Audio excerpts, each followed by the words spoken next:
building did not fit the building. Wow, look how close that is. We're still working to find out who was on the bus, how many people may have had to escape from the bus, if they did at all. But again, that just missed that science building on the UW-Tacoma campus. We're putting calls in to Pierce County Transit to see what they know, also to the University of Washington Tacoma campus. But you can see a number of rescuers or emergency personnel there on the scene. As you can see, that bus just missed that building. It's 11:20 Stormwatch coverage here on Cairo 7. As part of this, we are continuing to watch this camera at SeaTac Airport. And since we last looked at this about 10 minutes ago, you can see that the snow has let up a little bit. We have been in contact with the airport. No major delays or cancellations to report so far. Stay with us. We'll be right back.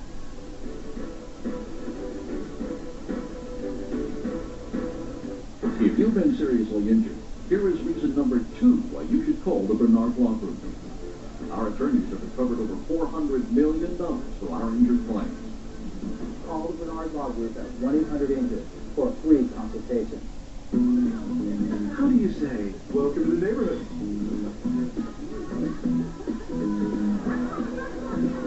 How do you say? Can you believe it's been 20 years since college? Nothing says you're special like Boursin, a creamy, crumbly blend of real cheese and savory herbs. Boursin makes any moment more memorable, even if you're saying, I'm gonna have to kiss tonight. how do you say Boursin? Next, Entertainment Tonight. Bristol, Kyle, Jennifer, the backstage tension, the conspiracy theory. Does Bristol have an unfair advantage?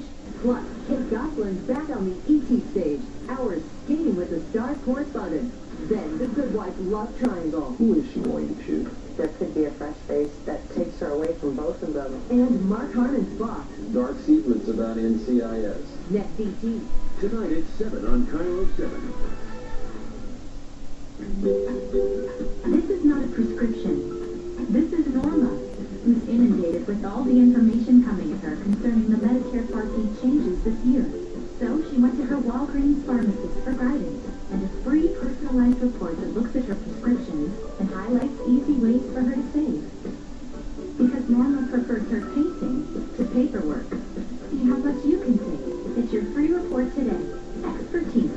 Find it everywhere there's a Walgreens.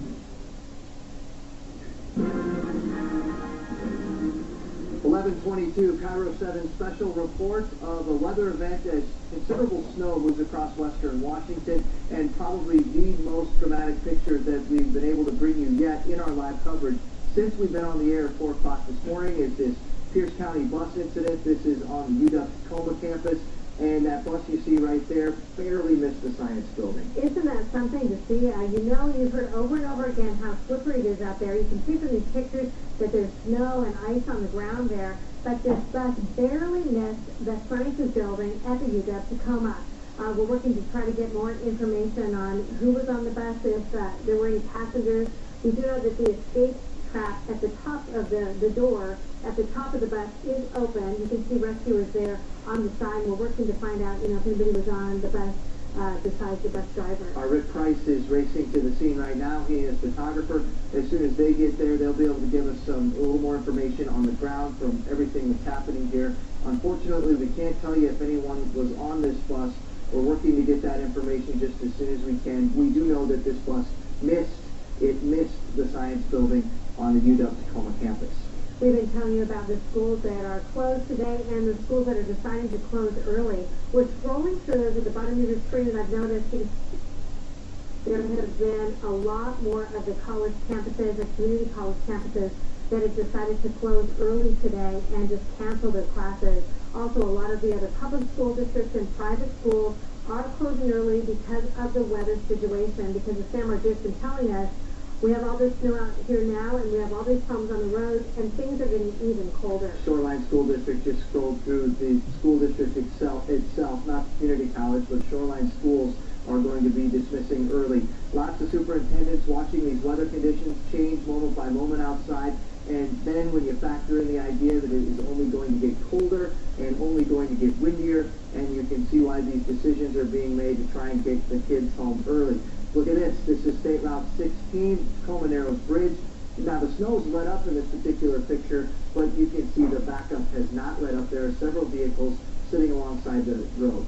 Let's go to Sam Marzier, who has the latest on what's happening with all of the weather and how the worst may be yet to come. Sam? No, absolutely, Julie. You guys said it right. We're not out of the woods yet with this storm. In fact, things will get a little hairier as we head into the afternoon hours. Not only are we looking at more snow, but heavy strong wind is looking to pick up this afternoon. It's specifically through some areas that are covered in just a sec, and also getting colder in the coming hours. So looking at Storm Tracker, still very active outside. Tacoma and Olympia getting a break right now. The snow was steady though the last 2 hours, so still a lot on the road. Downtown Seattle seeing persistent snowfall that stretches over to Bellevue, up to Kirkland right now, and this is moving farther to the north. So areas like Kenmore, you're going to see it next. We've been timing it out throughout the morning since 4 a.m. 11:35 Kenmore, Bothell 11:39 Mill Creek, 11:54 increasing snow for your neighborhood. Want to tilt the view and take a look at Snohomish County. North of Beverly has some light snow. We got a couple calls into our newsroom from Whidbey Island. It's coming down around Whidbey Island, also at the north end of the Lippet Peninsula. Port Townsend to swim. Areas like Port Angeles seeing the heavy snow.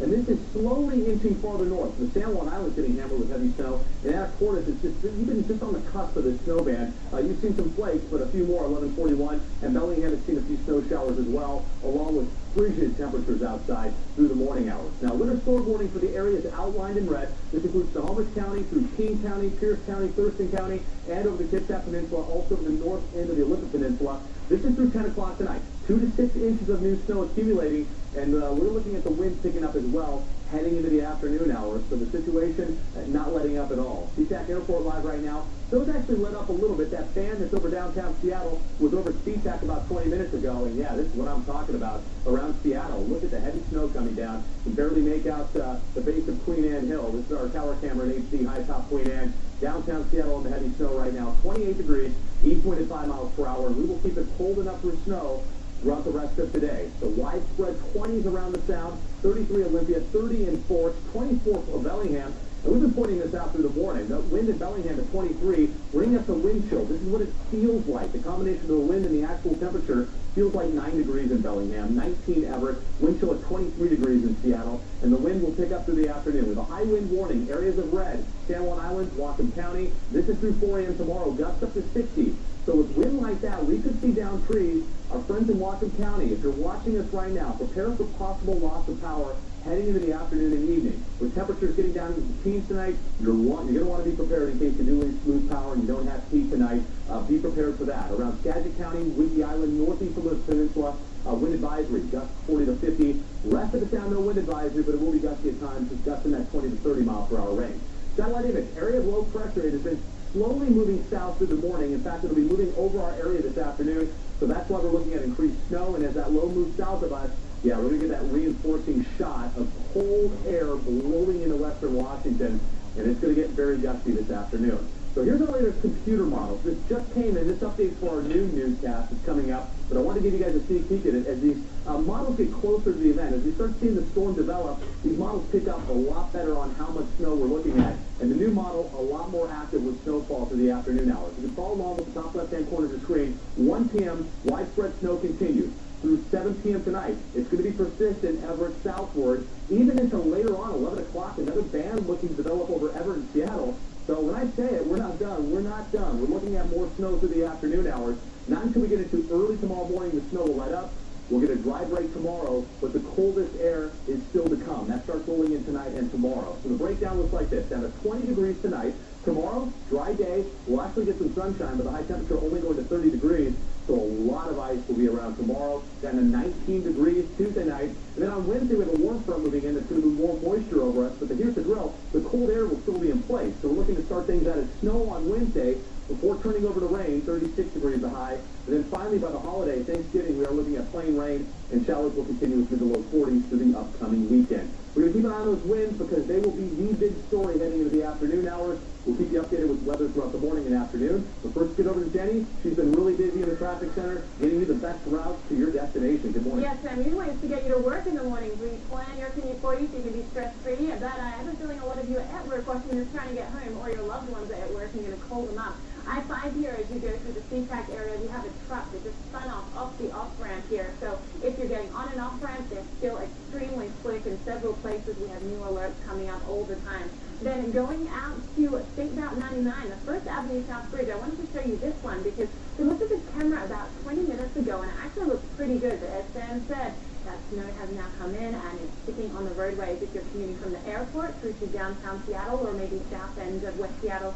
You're in and getting on State Route 99. That's how your conditions are right now. Once you get downtown, we are seeing the flakes again. Look at this, flowing through the I-5 at Holgate Street. Camera volumes aren't too bad though as you go through this area. Now the big trouble spot, that's down in Pierce County. So we have Trooper Brandy Kessler on the phone with us right now.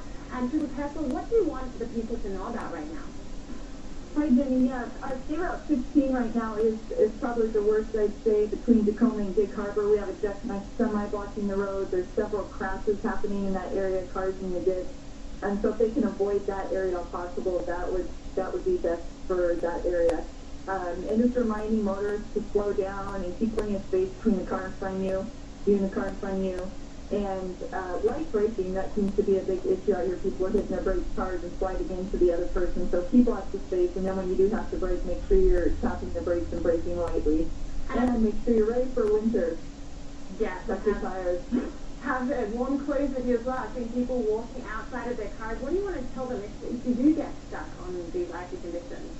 If you do get stuck, first of all, make sure that you do have a winter car kit ready in your car, so if you do have to stop and sit and you're stranded, that you have food and water in your car. But definitely do not get out of your car. That's the most dangerous thing you can do is get out of the car. So stay in the car, wait for help to arrive. Make sure you have a phone on you, even if it's just an emergency phone, so you can call 911 if you need to. If you're not one that carries a cell phone, make sure you have that. And Trooper Kessler, your troopers are out there covering all of the roads, driving where we don't have the DOT cameras. What are they telling you? I'm sorry, what was that again? Your troopers that are out there driving these roads, State Route 512, State Route 7, are they reporting back to you on the conditions there? Yes. Now, 512 is looking a lot better. It's wet and slushy. We don't see any ice on the roadway, and it's not snowing right now in this area. 16 again. One that you need to watch out for that's really bad right now. And I'm noticing that the volume is increasing. Are you thinking that's people just trying to leave work to get home now? Absolutely. I think people are trying to get home. This is the first snow of the year, too, so people aren't used to it, and so I think they're just getting a little anxious to get home and get where it's safe, which is a good idea right now, I think. And tomorrow, especially when the ice comes, people need to be aware of the icy roadways and be ready for that. Thanks so much, and you and I will keep in constant communication, and I'll get out to the viewers everything they need to know. Thanks for being with us. Okay, thanks, Jenny. And the time right now is 11:32. Live picture for you at Green Lake, where the snow is falling down right now, and it has pretty much been snowing throughout the morning here. Just getting word not too far from Green Lake, the Woodland Park Zoo will be closing at 3 o'clock this afternoon. And Point Defiance Zoo also will be closing early today because of, yeah, you guessed it, the heavy snowfall. As you can see from the school information at the bottom of the screen, more and more of these schools are deciding to close early today because of the conditions and also because of concerns about how cold it's going to get later today and that things could get even more icy a little bit later today. Such a pretty picture from Green Lake if you don't have to go out in it. So if you don't have to stay with us here on Tyler 7, here's a look at I-5 at Northeast 45th Street. As you can see, the flakes are falling once again. Things have started up once again with the snow. The southbound, again, is just getting hammered, as we've been showing you. But even downtown Seattle is seeing a lot. Yeah, here's in the Tacoma area. Look at that truck on the side, another truck on the side of the road as well. This is a new incident that we wanted to show you. We are hearing over and over again how slippery it's getting out there. We know that they put the de-icer down overnight. We know they've been trying to get out to scrape the roads and to use the salt as well. But in the southbound, they have just really been hit. Look at this. We have more snow falling here at I-5 and South Holgate Street in the Seattle area as well. Also, we have that situation on the Tacoma campus where we have a bus on its side that narrowly missed hitting the science building there. Look at this. This is a still picture that we got of this. We're working to get more information. You can see the rescuers there on the side of the bus there, but look at how close it got to that building. Speaking of new information, Rick Price has just arrived on the scene of this particular incident. Rick, we've been unable to tell if anyone was hurt in this. What's happening there? I can tell you that there were some people on the bus, and that 12 of those people are being transported at least for precautionary reasons. There are some minor injuries that we're aware of. at this point in time, the public information officer of the fire department describes those injuries to me as non-life-threatening. What happened was the bus was apparently coming down Jefferson, which is a very steep hill, hit an icy, slippery patch at the bottom. It's a steep skid mark on that side of the road. It was trying to make the turn, the sort of a left turn onto Jefferson from 19. So I misspoke myself earlier. The hill is on 19. So from the hill going down 19, trying to make the turn.